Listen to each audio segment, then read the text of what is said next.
여기는 히스처치의 선교 방송실입니다. 히스처치는 성령님이 주도하시는 사역을 통해 로스앤젤레스에서 땅끝까지 예수님을 증거함으로 주님의 다시 오심을 준비하는 예배와 말씀의 공동체입니다. 많은 은혜를 받으시기 바랍니다.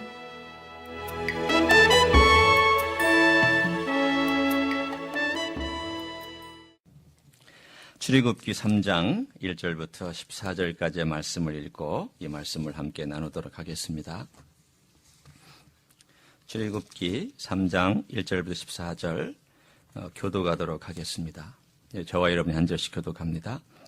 모세가 그의 장인 미디안 제사장 이드로의 양떼를 치더니 그 떼를 광야 서쪽으로 인도하여 하나님의 산 호렙에 이르매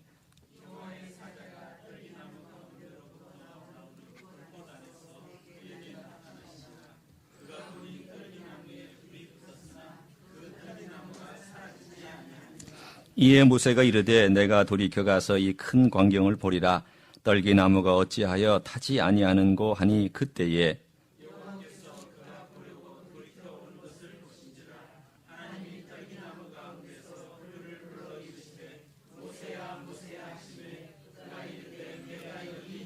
하나님이 이르시되 이리로 가까이 오지 말라. 내가 선 곳은 거룩한 땅이니 내 발에서 신을 벗으라.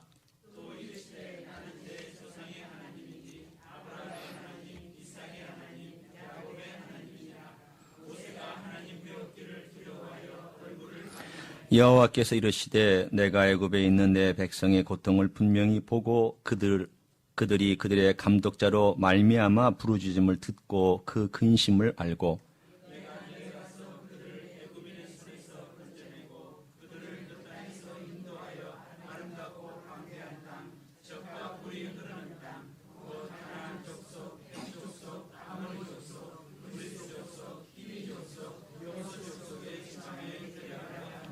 이제 가라. 이스라엘 자손의 부르짖음이 내게 달하고 애굽 사람이 그들을 괴롭히는 학대도 내가 보았으니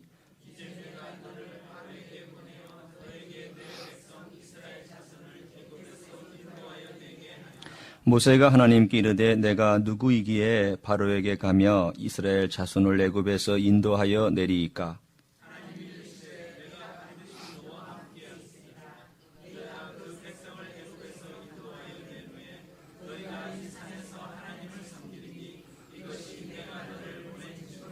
모세가 하나님께 아뢰되 내가 이스라엘 자손에게 가서 이르기를 너희의 조상의 하나님이 나를 너희에게 보내셨다 하면 그들이 내게 묻기를 그의 이름이 무엇이냐 하리니 내가 무엇이라고 그들에게 말하리이까. 하나님이 모세에게 이르시되 나는 스스로 있는 자이니라.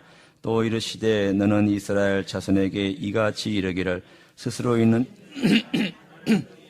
보내셨다 하라. 아멘. 인간은 누구든지 자신의 가치를 사람들에게 알리고 싶어 합니다. 지금부터 좀 오래전의 일인데 저희 둘째 아이가 한 4살, 5살 때 되었을 때쯤이었습니다.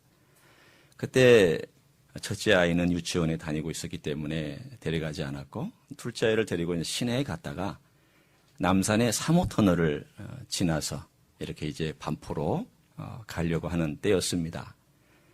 지금도 그러겠지만 그때에도 혼잡 통행료라는 게 있었습니다.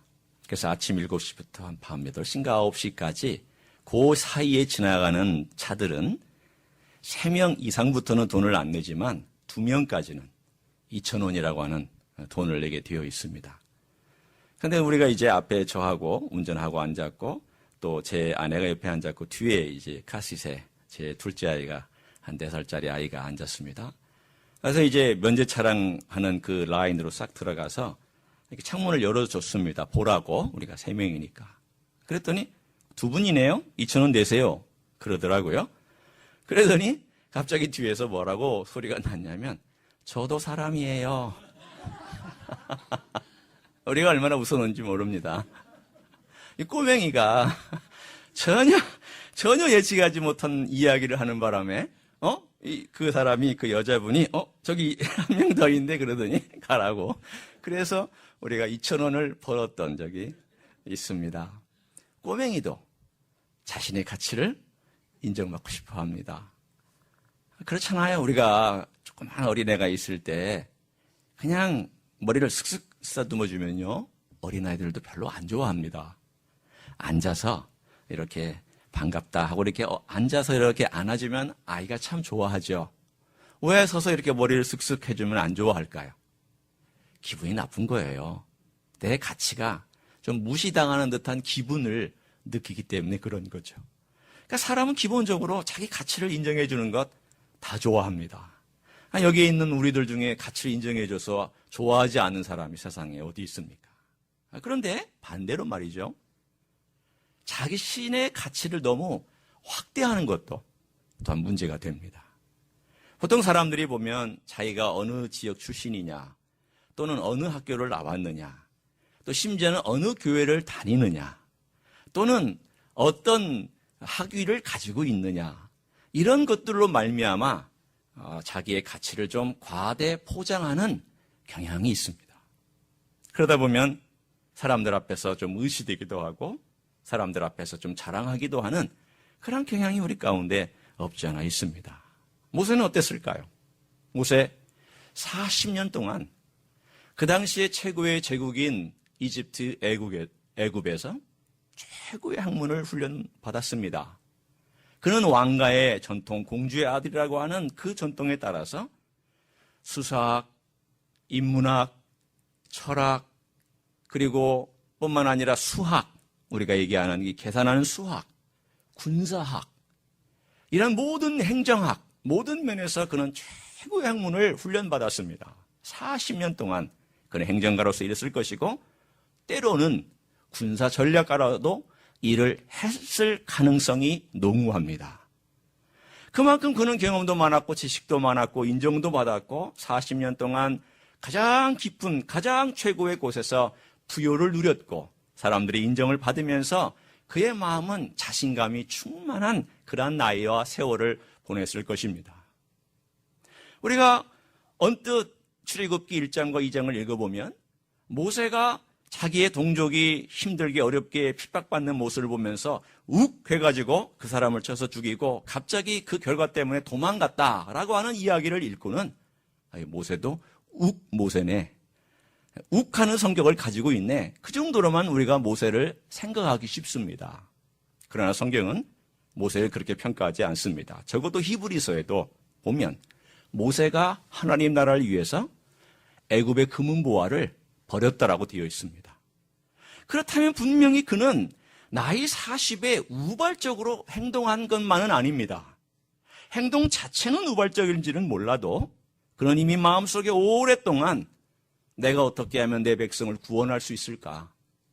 나는 히브리 사람인데, 나는 이렇게 고등학문을 배웠고 군사 전략가로서 경험도 쌓았고 내가 가지고 있는 이 수많은 경험들과 행정적인 능력과 이런 것들을 어떻게 내 민족을 위해서 쓸 수 있을까 고민하고 또 나름대로 계획을 세워보고 그리고 이들 어떻게 내가 해방자로서 접근할 수 있을까 고민하던 차에 갑자기 그 마음에 여기까지 해방자로서의 내가 어떻게 할까를 고민하는 차에 갑자기 자기 민족이 핍박받는 모습을 보니까 그 순간 그 애굽 사람을 쳐서 죽임으로 묻어버리고 이제 저들이 나를 해방자로서 무언가 인정을 해주리라고 기대를 하고 갔더니 그들이 어떻게 애굽을 그 모세를 대했습니까? 네가 우리의 판단자냐? 네가 뭐길래 우리 사이에서 나타나서 함부로 행하느냐? 라고 하는 이 소식을 딱 듣는 순간, 말을 듣는 순간 그가 도망가버리고 만 이야기가 2장에 전개되어서 나옵니다. 사랑하는 성도들의 모세가 무엇이 문제였을까요? 그는 좋은 뜻이 있었습니다. 자기의 민족을 사랑한 마음이 있었습니다. 자기 민족을 위해서 일하고 싶은 좋은 선한 의지 있었습니다. 그렇지만 여러분도 우리가 종종 경험하지만 의지가 선하고 뜻이 좋다고 항상 좋은 결과를 가져오는 것은 아니잖아요. 그는 내가 할 것이다라고 하는 하나님의 계시도 나타나지 않았고 하나님의 때도 분명하게 드러나지 않은 때에 그는 먼저 자기가 앞서서 행함으로 인해서 하나님보다 앞섰던 행동의 결과와 과정을 겪었던 것입니다. 여러분 종종 우리는 그것을 프라이드라고 얘기를 합니다.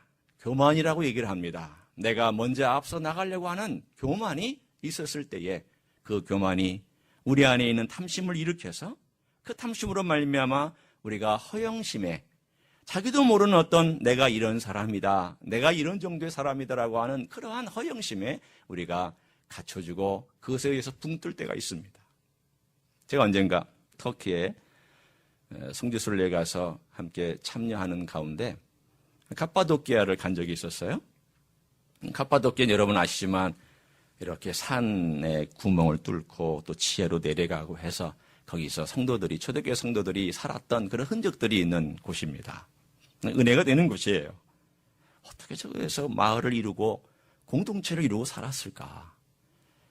참 도전이 되는 장소에서, 터키에서 제가 제일 도전받은 장소는 아마 갑바도기아가 아니었을까라는 생각이 듭니다. 근데 이 갑바도기아에 가서 마지막 날 열기구를 타는 이제 때가 있었습니다. 아침 일찍 일어나서 아주 바람이 찬데 다들 이제 오돌오돌 떨면서 그 새벽에 열기구를 타는 곳에 이제 가서 기다리고 있었습니다. 열기구가 이렇게 쫙 펼쳐져 있었죠. 펼쳐져 있었는데 거기서 불을 막 이제 뗍니다. 그러면 이 불이 이 열기구 안으로 쑥 들어가면서 조금씩 이게 부풀어 오르기 시작하고, 이게 완전히 부풀어 오르면 이게 이제 이렇게 붕 떠서 이 끈으로 묶어놓지 아니하면 안 될 정도로 팽팽하게 위를 향하여 계속 올라가려고 하는 힘이 있습니다. 그러면 이제 여기서 풀어주는 사람이 이렇게 하나씩 풀고 딱 놔두면 이 열기구가 붕 떠서 적당한 높이 올라간 다음에 이렇게 바람을 따라서 흘러가면서 아래에 있는 광경들, 그 멋있는 갑바도키아 여러 그 동굴들과 나무들과 조그마한 숲과 마을을 이루었던 흔적들을 보면서 흘러가도록 되어 있습니다. 근데 마침 그때에 마지막 20, 30분 동안에 바람이 조금 세게 불었습니다. 그랬더니 원래 내려가야 될 장소를 훨씬 벗어나가지고 아주 이 열기구가 지 맘대로 가는 거였어요. 지 맘대로 가다 보니까 막 이 무전기로 이 터키 말로 뭐라고 막 자기들끼리 하는 소리가 들립니다. 우리는 못 알아들었지만 짐작은 했습니다. 지금 원래의 장소보다 훨씬 벗어나고 있구나. 이 트럭이 오면서 우리를 태우러 오는 버스가 오고 있었는데 전혀 그곳에 오지 못하고 몇 번 막 헤매다가 20분 내지 30분을 훨씬 지나서야 우리를 픽업한 그런 사건이 있습니다. 제가 여기서 왜 이야기를 하냐면, 여러분 우리가 가지고 있는 이 프라이드와 그리고 탐심과 그리고 허영심의 관계를 제가 설명하기 위해서 이야기를 꺼냈습니다. 허영심이라는 게 뭐냐면 마치 붕 떠있는 열기구와 같습니다. 그것이 가라앉아 있었을 때 프라이드가, 우리의 교만이 막 거기다가 열을 집어넣고 뜨거운 공기를 집어넣습니다. 그러면은 이 탐심이 부풀어 올라서 우리가 무엇인가 된 것이냐 그렇게 올라간 다음, 그래서 그 바람을 타고, 세상의 바람을 타고 높이 올라가서 이 세상에 있는 모든 것들을 하찮게 보면서 자기도 모르게 허영심에 의해서 쭉 따라가는 그러한 삶을 경험하곤 합니다. 허영심은 우리를 이상으로 더 과대해서, 우리가 어떤 사람인가를 더 과대해서 보게끔 만들어주는 그러한 작용을 합니다. 모세에게도 이 세상의 허영심이 작용했을 것입니다. 나는 애굽의 궁정에서 자란 사람이다. 나는 길을 안다. 나는 군사 전략가였다. 나는 이러이러한 일들을 했다. 그러면서 그 마음속에 있는 그런 모든 것들, 하나님보다 앞서 그가 행하였던 그 일로 인해서 그는 오히려 자기의 허영심 때문에 훨씬 더 먼 곳에 떨어지며, 그 바람이 빠졌을 때 뚝 하고 떨어진 것을 보니까 미디안 광야라고 하는 곳에 떨어져서 거기서 그가 40년을 보내야 될 줄도 전혀 알지 못한 채로 도망가 버리고 말았습니다. 사랑하는 성도 여러분, 우리의 삶 속에서 가만히 보면 하나님 아버지 앞에 우리가 어떻게 살아가야 되느냐, 이런 허영심 때문에 하나님께서 우리의 그 바람을 빼실 때가 있습니다. 제가 가만히 생각해 보면 지난 한 8년 동안 아픈 이후로부터 지금까지 하나님께서 제 마음 가운데 있는 그 바람들을 많이 빼셨던 것 같아요. 헛바람이라고 우리가 보통 얘기하는 바람들이죠. 허영심을 보통 우리가 영어로 얘기할 때 vanity라고 얘기를 합니다. 이 베너티라고 하는 것과 아주 깊이 연결되어 있는 개념이 뭐냐면 헛바람이 많이 들어가 있다는 거예요. 죽음 앞에 가만히 서 있어 보니까 그 죽음 앞에 서 있는 내 자신의 모습을 가만히 살펴보면서 하나님 아버지 앞에서 이제까지 지나왔던 내 경험이라는 것도 이렇게 훅 하고 갈 수 있겠구나. 내가 이제까지 쌓아놓은 모든 업적도 훅 하고 갈 수 있겠구나. 죽음 앞에 서 있는 내 모습을 보면서 내 생명도 훅 하고 사라질 수 있겠구나. 내가 목회하는 내 목회의 모든 것들도 훅 하고 사라질 수 있겠구나. 이런 생각이 제 삶 가운데서 거듭거듭 때로는 하나님께서 내 헛바람을 빼셨다가 또 내가 나도 모르게 내 자신의 어떤 힘으로 뭔가를 막 해보려고 할 때 다시 또 하나님께서는 그 바람을 빼시고 하나님 이러한 과정들을 겪으면서 하나님 아버지 앞에서 내 모습이 얼만큼이나 별거 아니냐, 별거 아니다라고 하는 것을 거듭거듭 깨닫게 하셨습니다. 40년 동안 하나님은 이 광야의 거친 바람 속에서 모세의 속에 들어있던 헛바람을 빼내셨습니다. 하나님 특이하시죠? 하나님 일하시는 방법 좀 특이하시죠? 하나님 왜 그렇게 모세를 그때 사용하시지 않으셨을까요? 다 압니다. 그러나 그 40년의 기간 동안에 그 안에 있었던 헛바람을 많이 하나님은 빼내시기 시작을 했습니다. 얼마나 긴 시간이었을까요? 여러분이 오늘 본문에 읽으면 하나님께서 모세와 만나는 장면이 나오는데 모세가 하나님을 만나려고 이렇게 하나님 만나는 게 아니고 이게 신기한 장면을 보려고 이렇게 갔어요. 그랬더니 하나님께서 모세야 모세야 부르니까 모세가 금세 이렇게 대답을 합니다. 여기 4절에 보면 내가 여기 있나이다. 이러면 이상하지 않으세요? 아니 40년 동안 하나님을 만나지 아니한 모세가 어떻게 내가 여기 있나이다라고 대뜸 얘기할 수 있냐 말이죠. 성경에 내가 여기 있나이다라고 얘기한 케이스들을 살펴보면은 다 하나님과 교제하고 있는 중에 대답한 내용들입니다. 이미 하나님에 대한 어느 정도의 지식을 갖고 있는 사람이 하나님 아버지 앞에서 그 하나님을 더 깊이 발견하면서 내린 지식이지 전혀 하나님을 알지 못한 그러한 지식이 없는 사람이 어느 날 하나님을 깨닫게 된 첫 번째 출발에는 이런 대답이 나오지 않습니다. 그렇다면 40년 동안 모세가 했던 행적에 대해서 우리는 이렇게 추측해 볼 수 있습니다. 모세가 거친 바람 속에서 하나님을 만나기 위해서 굉장히 애를 썼구나. 40년 동안 많이 묵상했구나. 침묵하시는 하나님 아버지 앞에서 그 하나님이 왜 그러셨습니까? 하나님 제가 행동하려고 할 때 왜 하나님이 날 도와주지 않으셨습니까? 저는 하나님의 일을 거들고 싶었고 하나님의 약속에 대하여 제가 일하고 싶었는데 왜 하나님은 이런 만구 개입하셔서 역사하시지 아니하고 오히려 저를 그렇게 죽음의 벼랑 끝까지 내몰아서 저 끝에 가서 미디안의 광야에서 이제 목동이 되어서 겨우 양들하고만 보내게 그렇게 만드셨습니까? 그가 양을 치고 멀리 간 다음 거기서 풀을 뜯게 하고 나서 가만히 앉아서 하는 일이 뭐였겠습니까? 한번 여러분 생각해 보십시오. 양치기에게 있어서의 시간은요, 그가 풀밭과 또는 시냇물까지 인도하는 것 외에는 대부분은 자기가 음악하면서 노래를 하든지 아니면 잠을 자든지 아니면 묵상을 하든지 그런 시간이었을 거예요. 침묵 가운데 아무 말씀하시지 않는 그 하나님에 대해서 그는 많은 생각을 했습니다. 이사야서 45장 15절에 보면 이런 말씀이 나옵니다. 구원자 이스라엘의 하나님이요, 하나님은 스스로 숨어 계시는 하나님이시니이다. 하나님은 숨어 있다라고 이사야도 고백합니다. 하나님, 제가 어떤 때는 하나님이 느껴지지만 어떨 때는 하나님이 숨어 계셔서 느껴지지가 않습니다. 왜 그렇습니까? 이사야도 고민했습니다. 이사야도 그런 하나님의 계시를 받았습니다. 모세도 40년 동안 그런 하나님 아버지 앞에서 두렵고 떨림으로 하나님 왜 그랬습니까?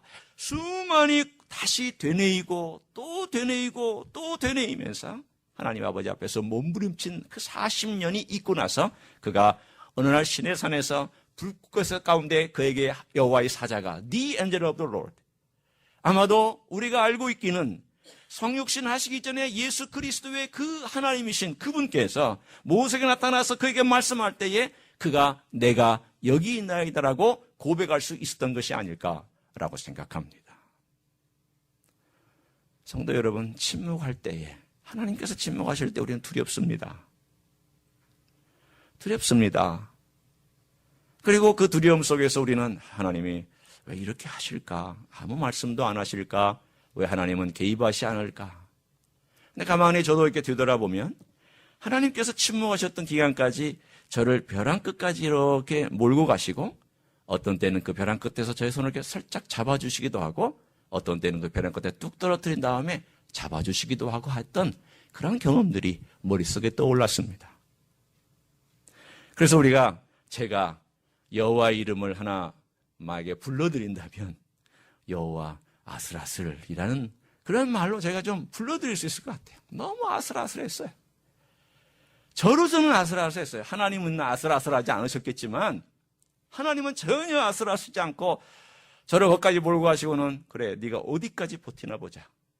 네가 어디까지 너의 가지고 있는 것 가지고 고집 피우나 보자라고 하면서 너를 이렇게 쭉 하나님은 보이지 않는 손으로 밀어내시고 저는 뭐 힘들죠. 간당간당하죠. 아슬아슬하죠.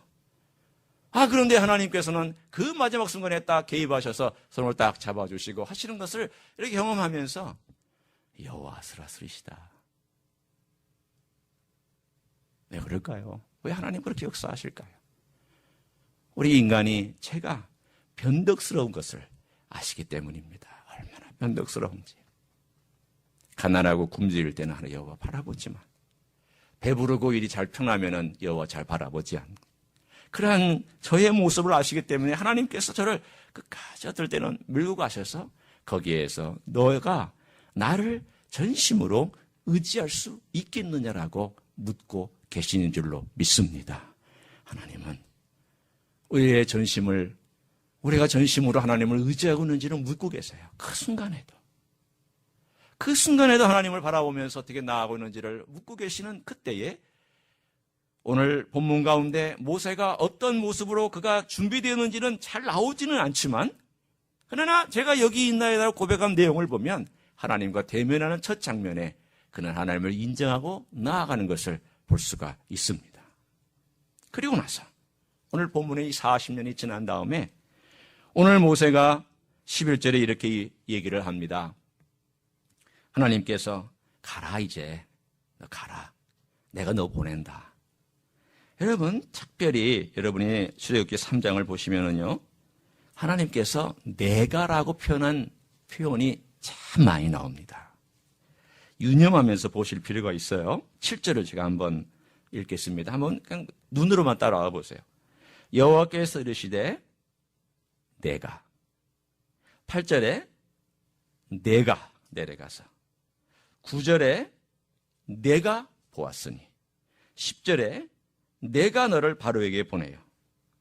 12절에 내가 반드시 너와 함께 있으리라.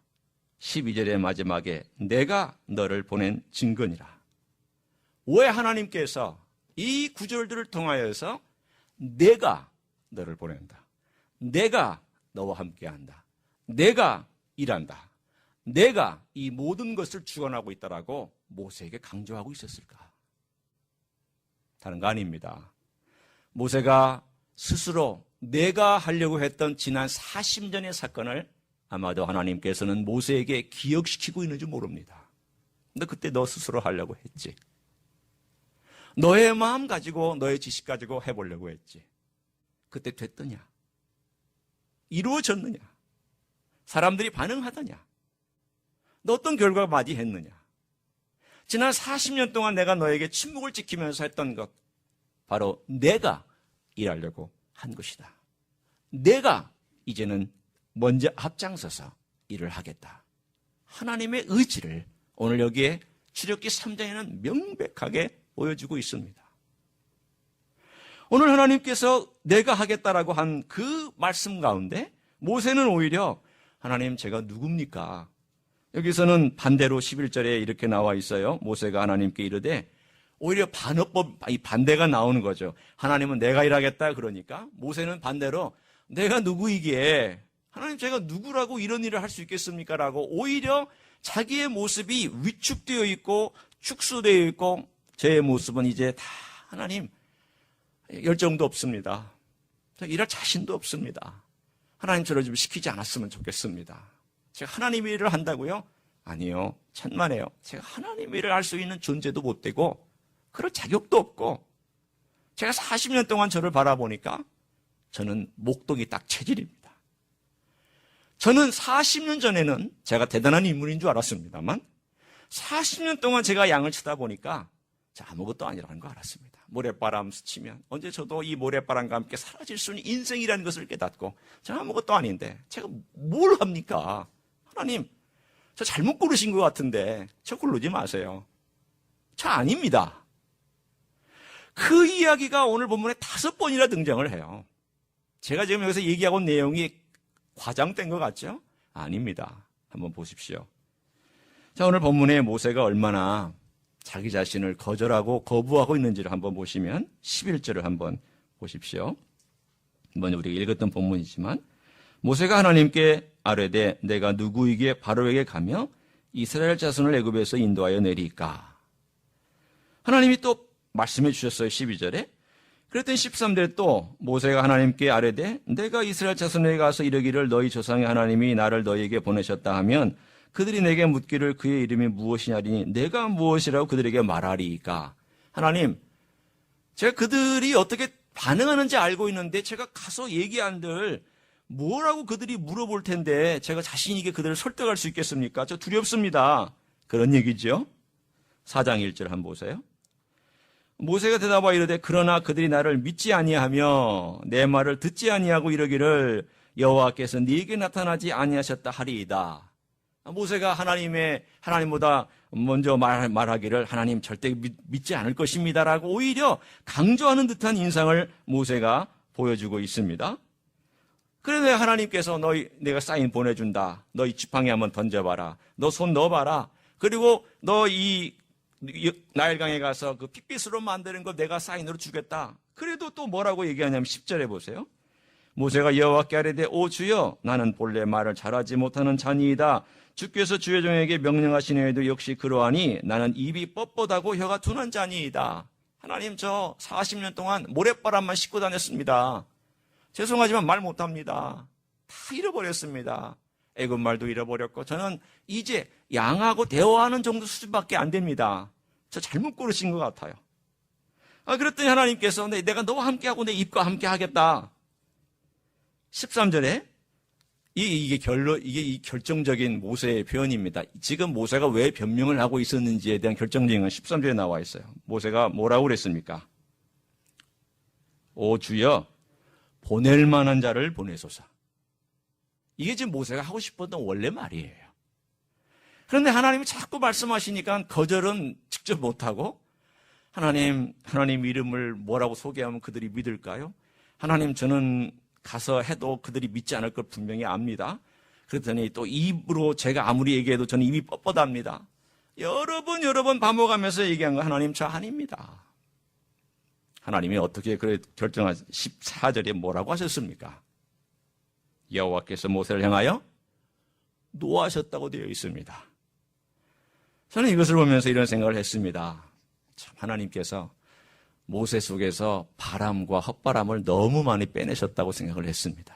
너무 오랫동안 40년 동안 완전히 바닥까지 내려뜨려서 모세가 자기 자신 안에는 아무런 자신감, 아무런 능력, 아무런 힘도 없다라는 것을 하나님 앞에서 철저하게 고백하는 그 낮은 자리까지 내려뜨렸던 것을 말씀하고 있습니다. 이런 민수기에 보면은요, 민수기 12장 3절에 보면 모세가 쓴 그 내용 중에 모세는 지면에서 제일 온유한 자라라고 하는 표현이 나옵니다. 여러분, 모세가 모세오경을 썼잖아요. 그렇죠? 그럼 모세가 이것을 쓸 때 얼마나 낯이 간지러웠을까요? 자기가 지금 글을 쓰고 있는데 모세는 지면에서 제일 온유한 자라라고 하는 이 글을 쓰고 있을 때 얼마나 낯이 간지러웠을까요?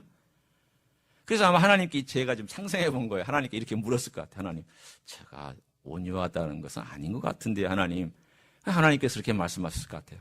그대로 써라. 그대로 써라. 내가 너를 평가할 때 너는 지면에서 제일 온유한 자다.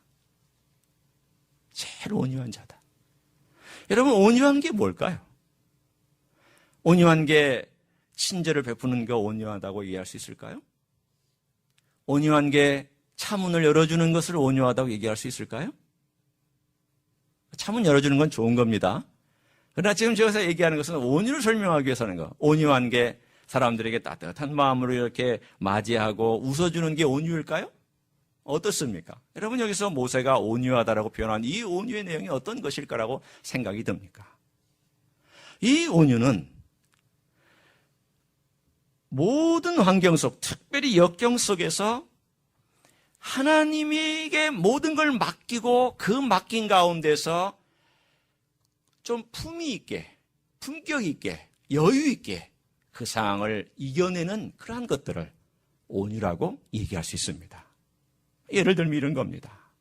모세는 이스라엘 백성을 인도해 나갈 때 이스라엘 백성이 불평합니다. 한 걸음 걸어가면 또 불평하고 또 한 걸음 걸어가면 불평합니다. 그때 모세는 하나님 아버지 앞에 가서 또 기도하고 하나님께 무릎을 꿇습니다. 오히려 하나님이 이스라엘 백성을 치시려고 할 때에 모세는 하나님 아버지 앞에 가서 간절한 마음으로 기도하면서 하나님, 이들을 붙잡아 주시고 이들을 하나님 백성으로 내치지 마십시오. 하나님, 이들을 살려주십시오. 오히려 그는 백성을 품습니다. 아니, 어떻게 된 것이 하나님은 오히려 그들을 치시려고 그러고 오히려 모세가 그들을 품고 기도하냐 말이에요. 반대가 돼야 되지 않아요? 우리 같으면 지도자로서 하나님, 저 백성들이 돌아서면 불평하고 돌아서면 원망하고 돌아서면 하나님에 대하여서 뭐라고 얘기하고 아무리 힘들고 어렵지만 아무리 그래도 그들이 이럴 수가 있습니까? 라고 오히려 그렇게 해야 맞는 거 아니에요? 그게 인간 아니에요? 그게 자연적인 반응 아닙니까? 그런데 오히려 모세는 그 모든 상황 속에서 하나님이 진노할 때 하나님, 제발 이 백성 좀 살려주시라고. 생명책에서 내 이름을 지어도 좋으니까 이들을 좀 하나님 품어달라고. 어디서 나온 거예요? 어디서 이렇게 나왔냔 말이죠. 그게 온유라고, 그게 온유한 자라고 성경은 말씀합니다. 예수님의 얘기를 들어볼까요? 예수님은 스스로 뭐라고 말씀하셨습니까? 예수님의 성품에 정확하게 예수님의 성품을 얘기할 때 스스로 예수님이 이렇게 말씀하셨습니다. 나는 마음이 온유하고 겸손하니. 예수님의 성품은요, 온유입니다. 예수님이 이 땅에 오셔서 우리를 보여주신 그 모든 성품을 한 가지만 얘기한다면 온유하심이에요. 그 온유하심이 뭐냐? 예수님 바리새인에 대하여 거칠으셨습니다. 예수님 그들에 대해서 말하실 때 날카롭게 말씀하셨습니다. 친절한 분만은 아니셨어요. 그분이 부드러운 분만은 아니셨어요. 그러나 그가 우리의 죄를 위해서 십자가에 올라가실 때에 그 모든 악과 저주와 인간의 잔혹한 말들 앞에서도 그분은 저주를 저주로 반응하지 아니하시고 용서하셨고 기꺼이 그것들을 다 감당하셨고 그는 그 위에서도 그 모든 과정들을 다 기꺼이 스스로 올라가셔서 어떠한 역경 속에서도 하나님께 맡기고 하나님을 의지하면서 그 과정들을 걸어갔던 온유한 성격의 소유자가 예수 그리스도셨습니다. 온유는 우리 가운데 없습니다. 죄송합니다. 저나 여러분 가운데 별로 없습니다. 우리 힘으로 온유하지 못합니다. 죄송합니다. 우리 온유하지 못합니다. 돈 다 떨어졌을 때, 한번 가정해 보세요. 돈 다 떨어졌을 때, 그리고 거기에 겹쳐서 건강 다 잃어버렸을 때, 거기에 겹쳐서 모든 상황에 다 나를 배반하고 사람들이 다 떠났을 때, 그때 여러분 어떻게 행동하시겠습니까? 저는 자신 없습니다. 내 힘으로 내가 그 상황을 버텨낼 수 있을까? 그때에 그 위기의 순간에 어떠한 모습으로 하나님께 맡기면서 나아가느냐? 그게 온유입니다.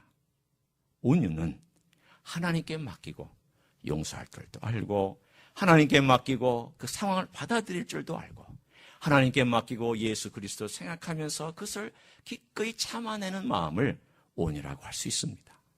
야고보서 1장 2절과 4절에 이렇게 말씀합니다. 형제들아, 여러 가지 시험을 만나거든 온전히 기쁘게 여기라. 이는 믿음의 시련이 인내를 만들어내는 줄 알미니라. 인내를 온전히 이루라.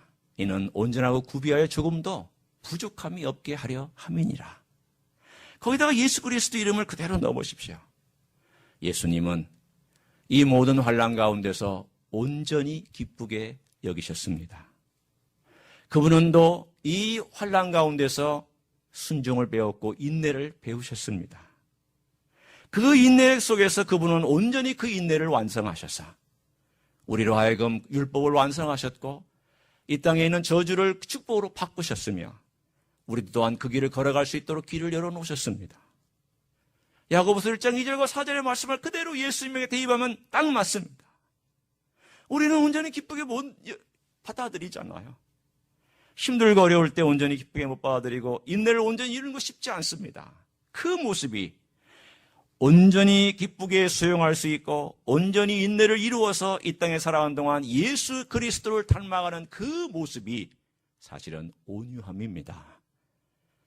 사랑하는 성도 여러분, 이거 우리에게 없기 때문에 부지런히 예수 그리스도를 묵상함으로 예수님으로 옷 입고 예수님 저 삶 속에서 예수님께서 나타나셔서 말씀해달라고 제게 보여달라고 주님 제 자신의 삶을 온유함으로 좀 갖추어달라고 우리가 하나님 아버지 앞에 맡기며 부탁하는 것 외에는 다른 길이 없는 줄로 믿습니다.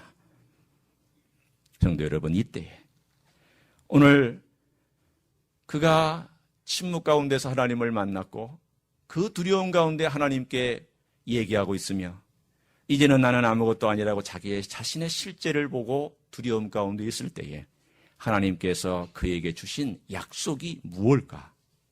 하나님의 이름입니다. 오늘 하나님의 이름에 대해서 한번 생각해 보려고 합니다. 여기 하나님께서 스스로를 소개하시면서 이런 말씀을 하셨습니다. 오늘 여기에 14절에 하나님 모세에게 이르시되 나는 스스로 있는 자이니라. 또 이르시되 너는 이스라엘 자손에게 이같이 이르기를 스스로 있는 자가 나를 너에게 보내셨다 하라. 아니, 여호와란 말 혹은 야훼란 말은 창세기에 이미 나와 있습니다. 그런데 하나님께서 여기에서 본인의 이름을 소개하시면서 마치 처음 이 말씀을 하시는 것처럼 말씀하고 계시는 거예요. 왜 그랬었을까요? 창세기 말씀하셨는데 거기에는 적어도 두 가지 이유가 있다고 생각을 합니다. 하나는 창세기에 썼던 그 하나님의 용어를 명칭을 400년 동안 이스라엘 백성이 쓰지 않았기 때문에 다시 소개해 주셨거나 아니면 그들이 썼지만 그 이름의 글자의 의미를 몰라서 하나님께서 그 의미를 다시금 소개해 주는 그런 시간이 여기에 나와 있는 것일 수도 있습니다. 그러나 중요한 것은 이게 무슨 뜻이냐는 거예요. 적어도 첫 번째 하나님께서 영어로 얘기할 때 I am who I am 이라고 썼던 이 단어는 우리말로 잘 번역을 했습니다. 나는 스스로 있는 자이다라고 번역을 해서 많은 학자들이 얘기를 합니다. 이분은 스스로 존재하는 분이다. 누구로부터 에너지를 받지 않아도 된다. 이분은 영원 전부터 영원 전까지 하나님이다. 뭐 이런 의미로서 해석을 합니다. 맞는 해석입니다. 그러나 이것보다 오늘 본문 안에서 여호와, 야훼라는 의미가 어떤 의미가 있는가 하면 더 중요한 11절에 있습니다. 그것은 뭐냐면 바로 11절과 12절에 말씀하기를 하나님이 이르시되 내가 반드시 너와 함께 있으리라. I am who I am은 스스로 존재하는 분이지만 I am who I am with you. 너와 함께 있는 그 여호와 하나님이라는 것을 오늘 11절과 12절에 말씀해주고 있습니다. I am who I am with you. 또 하나는 15절입니다.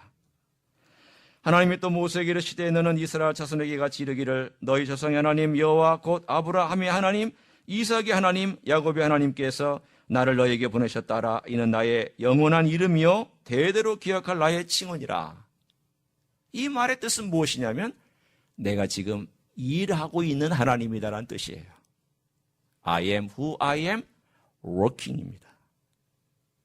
적어도 이 세 가지가 하나님께서 모세에게 소개해주고 있는 내용입니다. I am who I am. 스스로 존재한 자다.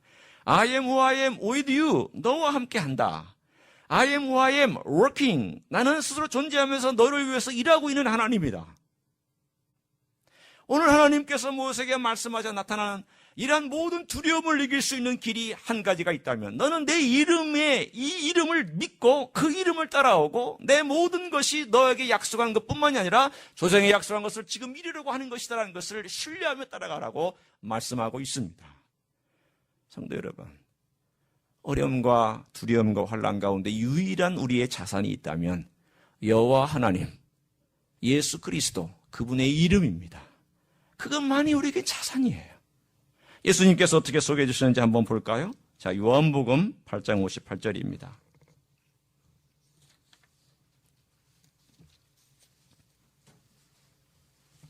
요한복음 8장 58절 우리가 함께 좀 펴셔서 같이 읽도록 하겠습니다.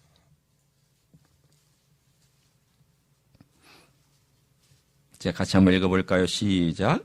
예수께서 이르시되 진실로 진실로 너에게 이르노니 아브라함이 나기 전부터 내가 있느니라 하시니. 오늘 여기에 58절에 주님께서 스스로를 뭐라고 소개하셨느냐면 아브라함 나기 전부터 내가 있느니라. 그 영어의 표현에 I am 이라고 되어 있습니다. I am. 그러나 여기 있는 이 I am, 내가 있느니라라고 하는 이 단어는 단순히 그냥 존재한다. 아브라함이 이전부터 존재했다. 그것만을 의미하는 게 아닙니다. 이게 바로 야훼라는 뜻입니다. 이 내가 있느니라라고 하는 단어가 야훼의 약자입니다. 그래서 59절에 그들이 돌을 들어 치려 했다라는 거예요. 왜냐하면 바로 그 말을 듣자 당신이 야훼라고? 당신이 스스로를 하나님이라고 칭한다고? 그래서 신성모독이라고 생각해서 돌을 들어서 예수님을 돌로 치려고 한 사건이 이 8장에 등장합니다. 왜 주님은 이 단어를 썼을까요? 이것은 무슨 의미가 있을까요? 예수님은 복음서에서 스스로를 하나님이라고 밝힌 데가 군데군데 있지만 제일 명확하고 제일 뚜렷하고 제일 사람들에게 각인될 만한 부정적이든 긍정적이든 각일될 만한 표현이 하나 있다면 I am 야훼라는 단어예요. 내가 하나님이다. 내가 야훼다. 어떤 뜻일까요? 다시금 출애굽기로 돌아갑니다. 너희들은 혹시 아느냐? 내가 아브라함을 만났던 그 하나님이다. 나는 아브라함과 대화했던 하나님이다. 너희들은 아느냐? 내가 모세하고 대화했던 그 하나님이다. 나는 모세 이전에도 있었고 아브라함 이전에 존재했던 스스로 존재하는 하나님이다. 그뿐만 아니라 나는 아브라함에게 약속했던 그 약속을 지키기 위해서 이 땅에 내려온 여호와 하나님이기도 하다. 나는 I am working. I am who I am working. 나는 일하는 하나님이다. 나는 지금도 일하고 있다. 나는 그 일을 위해서 십자가에 올라갔고 십자가에서 죽었고 너희들을 사했고 그리고 나는 부활하였고 나는 승리하였고 지금도 일하고 있는 하나님이다. 여호와의 이름에는 스스로 존재한다는 의미뿐만 아니라 일하고 계시다고 하는 의미가 들어있습니다. 하나님 일하고 계십니다. 하나님 역사하고 있습니다. 예수님 역사하고 있습니다. 두려운 현장에서 내 삶에 곤고할 때에 침묵 가운데 아무도 일하지 않는 걸 할 때 하나님은 역사하고 있는 줄로 믿습니다. 뿐만 아니라 내가 어려움 가운데 내가 자신이 없고 내 모든 기운이 다 빠져나가고 하나님 저 아무것도 할 줄 모릅니다. 저 할 수도 없습니다. 재정도 없습니다. 무엇도 저를 도와주지도 못하고 사람들이 어떻게 할지도 모르고 저는 정말 힘이 없습니다라고 그렇게 내가 누구에게로 말한 그 순간에도 하나님 나 일한다. 내가 너를 위해서 일하며 내가 너와 함께 할 것이다. 야훼라는 이름은 단순히 이름만 있는 게 아니에요. 거기에는 하나님의 역사가 들어있고 하나님께서 나와 함께 한다고 임마누엘의 역사가 들어있는 이름이에요. 적어도 3가지가 들어있는 거예요. 스스로 존재하시는 영원한 하나님, 능력의 하나님, 모든 것을 통치하시는 하나님 예수님께서 일하고 계시는 하나님의 지금도 다이내믹하게 일하고 계시고 3번째 그 하나님은 너와 함께하고 나와 함께하는 하나님이다. 내가 그다. 오늘 그 말씀을 요한복음 8장 58절에서 우리에게 주고 계십니다. 성도 여러분, 우리 이 땅에 살아가는 동안 두려운 일 많이 생깁니다. 어렵습니다. 힘든 데 있습니다. 어떨 때는 하나님의 침묵 때문에 두렵고 위축됩니다. 저도 그런 적 많이 있었습니다. 이 다음에 무슨 일이 날까? 그런데 이렇게 과정을 겪다 보니까 하나님의 침묵 속에서 기대감이 생깁니다. 여러분, 아슬아슬 순간까지 하나님 몰고 가셨을 때에 기대하세요. 그 순간 하나님께서 어떤 일로, 어떤 방법으로 어떻게 역사하실지 우리는 모르지만 하나님은 다 알고 그분의 뜻에 의해서 우리를 인도해 오고 계시는 하나님이심, 역사하고 일하시는 하나님이십니다. 뿐만 아니라 내가 자신이 없을 때에도, 내가 누구기에 이런 일을 합니까? 라고 말한 그때에도 하나님 우리보다 앞서 행하셔서 우리 입술이 되어주시고 우리의 동행자가 되어주셔서 그분의 일을 이루시고 그분의 뜻을 행하시는 놀라운 역사가 우리 주 예수 그리스도와 함께하는 여러분에게 있을 줄로 믿습니다. 그런 축복이 임하기를 예수님의 이름으로 축원합니다. 기도하시겠습니다.